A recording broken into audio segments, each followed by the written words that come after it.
da questão das diversidades.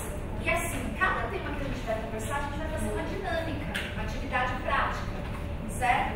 Para a gente não ficar o dia inteiro num palestrão, só falando.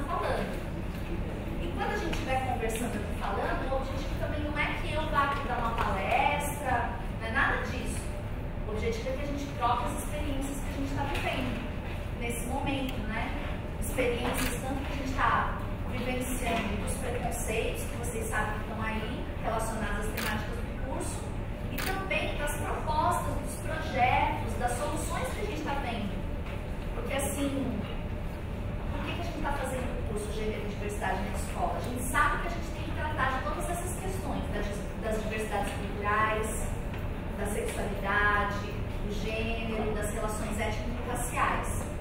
A gente sabe que tem muita dificuldade para tratar desses temas porque a gente não aprendeu isso na nossa formação. Então a gente vai ter que passar a vida inteira estudando, né, nas formações continuadas, porque esses temas também mudam. O que a gente sabia 20 anos atrás sobre esses temas, foi quando eu me formei, já está tudo transformado. 30 anos, 40, só que tem conhecimentos que já existem há 50 anos que não chegaram nem na universidade nem na escola. Então a gente tem que generalizar esses conhecimentos, né? Conhecimentos científicos, conhecimentos culturais. Então o nosso estudo é para a vida inteira. E esses encontros são para a gente saber que tem os colegas, as colegas interessados nas mesmas coisas, que a gente compartilhar também, não só as desgraceiras, porque às vezes fica assim, o pessoal vai lá nas redes sociais, fica chorando nas pitangas, aí vai lá trabalhar na escola, aqui na universidade a gente só fala dos problemas, mas também tem muita coisa boa acontecendo, né? Então eu queria agradecer muito a presença de vocês. Eu sei que tem pessoas aqui de várias regiões da cidade de São Paulo, gente aqui do ABC Paulista, né? Tem os alunos, estudantes aqui. Então vamos fazer uma apresentação rápida, enquanto chega ainda. Já chegaram as meninas que chegaram agora? Vão estar perdidas no café? Ainda não, estão lá tomando café. Então vamos se apresentando, vamos falando. Então, eu sou a Andréa Paula, sou professora aqui da Universidade Federal do ABC. Eu sou da área de conflitos sociais, dou aula para todos os estudantes de tudo quanto é curso aqui dessas disciplinas gerais: identidade e cultura, ciência e tecnologia e sociedade. Todo mundo que vai se formar aqui na universidade, seja como economista ou como engenheiro, tem que fazer disciplinas de humanidades que falam, tem uma visão da sociedade, porque assim, não é, eu vou ser engenheiro, não preciso saber desses temas. Não, nós não pensamos assim. Nós somos sujeitos, seres humanos, estamos falando de direitos humanos. Todo mundo, independente da profissão que você vai exercer, você tem que ter um conhecimento sobre esses temas, certo? Então eu dou aula dessa parte, desses conhecimentos, desses saberes, e tratando desses temas que nós temos no curso também, que são a questão das diversidades, certo? Eu trabalho aqui faz 6 anos. Eu queria fazer um agradecimento muito grande a todo o pessoal que está aqui, o pessoal que está trabalhando, né? Tem vários aqui que são tutores e tutoras do nosso curso. A maioria de vocês são educadores e educadoras. Aqui na universidade, a gente lutou muito para ter esse momento aqui com vocês, né? De ter o transporte, de ter alimentação, de ter as pastinhas que estão aí com vocês. Essa verba que a gente estava gastando é de 2014. Se a gente não gastasse agora até o fim do ano, eles liberam para a gente gastar no último minuto. Se a gente não gastar, não tem nada. Então a gente gostaria que as coisas fossem melhor do que são, mas a gente está muito feliz de estar com vocês aqui hoje em condições melhores do que já tivemos. Porque quem é do curso Gênero e Diversidade na escola sabe que nós já fizemos 3 encontros presenciais sem ter um tostão, uma pastinha nem nada. Nós somos nos polos, né? Foi bem legal. A gente foi no polo no Céu São Mateus, a gente foi no Céu São Rafael, a gente foi no Céu Butantã, nas aulas inaugurais. E depois, o João Pires, que é o nosso tutor presencial, ele foi em todos os outros polos atender as pessoas nos polos também. E eu acho que eu fui em 6 polos, faltam 2 ainda para vir. Então eu gosto muito de ir nos céus, de encontrar os educadores e as educadoras lá. A gente fica muito feliz de vocês virem aqui e da gente ir lá. Então, gente, o tema que a gente estava falando é das diversidades. Todo mundo sabe que quando a gente fala a questão das diversidades, a gente está falando de cultura, certo? E lá no nosso curso tem 2 definições importantes de cultura. É uma só, mas 2 aspectos dessa definição de cultura. O primeiro é o seguinte: cultura no sentido antropológico, né? Antropologia é uma área das ciências sociais que estuda vários povos e seus costumes, seus hábitos, seus rituais, suas formas de comunicação, seus estilos de vida. Então, cultura, nesse sentido antropológico básico, nos diz que a humanidade é uma só, mas ao mesmo tempo ela é múltipla. Certo? Então, isso é o básico do básico para a gente perceber essa definição. Mas uma coisa é a gente perceber isso na teoria, né? A gente responder, ler o texto. Outra coisa é a gente perceber a pluralidade da nossa cultura, entender o que é a nossa própria cultura, que a nossa cultura muitas vezes não tem fronteiras com a cultura de outros grupos, que nós vivemos num mundo hoje globalizado, em que existem culturas híbridas, misturadas, né? Sempre em comunicação. E aí outro aspecto desse conceito de cultura é que a cultura é a capacidade que cada um de nós tem de atribuir significados às coisas do mundo, né? Então, por exemplo, quando a gente fala uma palavra, eu aprendi que essa palavra tem um significado, mas outras pessoas que estão aqui podem ter aprendido outros significados dessa palavra, certo? Então, a gente está aqui hoje nessa aula presencial, vocês sabem que é o feriado do Dia da Consciência Negra, né? E esse termo, consciência negra, ele não é à toa que ele foi adotado, né? Ele é um trocadilho. E ele também tem muitos significados. Alguém lembra aí ou quer falar dos possíveis significados desse consciência negra? O que você aprendeu que era consciência negra? O que você está aprendendo que é consciência negra? Quer falar, João Pires? Larga no WhatsApp.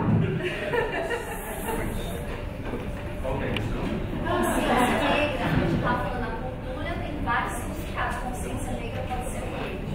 Ah, desculpa, gente, eu estava atendendo uma doutora que estava vindo para cá e se perdeu. Bom, a gente estava vindo para cá, então a gente veio numa caravana, né? Eu, o doutor Vanderlei, a doutora Val, a doutora Ruth e a doutora Tata, né, que está aqui. E a gente estava falando sobre como a gente passa todas as semanas em todos os fóruns das 22 salas de curso. E a gente fica de olho porque a gente quer saber o que vocês estão sendo feitas, como é que estão acontecendo os debates, né? E aí, às vezes, acontecem comentários que surpreendem a gente. Então, por exemplo, a semana eu vi em uma das salas uma cursista dizendo que achava um absurdo, por exemplo, a questão das cotas, que ela é radicalmente contra e que ela acha que a cota é uma forma de reforçar o preconceito racial, né? Então, o mês da consciência negra existe para a gente poder, né, aprender um pouco, né, sobre o que significa isso.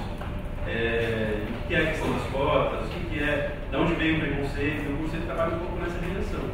É isso, né, mano? Pois é. Quando eu era criança, eu aprendi que quando a gente fazia uma coisa errada, sabe? Você ficava com a consciência pesada, você estava com a consciência negra. Vocês aprenderam isso também? Alguém aprendeu? Várias pessoas aqui. E para a gente ver como a linguagem, ela acaba também gerando preconceitos, né? Hoje, consciência negra tem esse significado que ele estava falando. É um mês, é um dia para a gente pensar que nós somos um país racista, sim, infelizmente. Porque nós somos um país que veio, se construiu a partir do trabalho escravo de pessoas que vieram forçadamente da África para cá, que foram desenraizadas, muitas perderam suas famílias, muitas morreram, foi um genocídio. E também, quando esse país se construiu, todo mundo sabe que aqui existiam povos nativos, né? Povos indígenas, certo? Dizem que existiam mais de 700 etnias indígenas. E diz que hoje não chega a 400. Diz que aqui, quando os europeus chegaram, tinha mais ou menos 5 milhões de pessoas que viviam aqui. Hoje a população indígena no Brasil todo, apesar de ter crescido na última década, dizem que não chega a 1 milhão. Certo?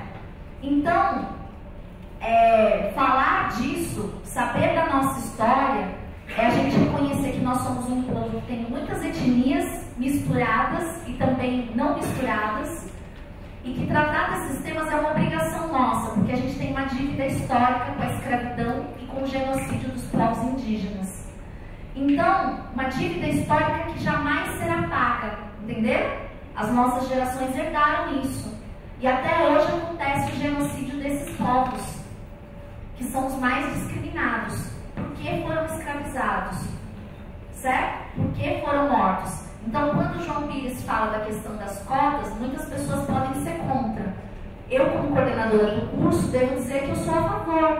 Por quê? Porque é uma política de reparação. Entendeu? Essas políticas de cota, elas conseguiram dar visibilidade para o racismo que ficava escondido.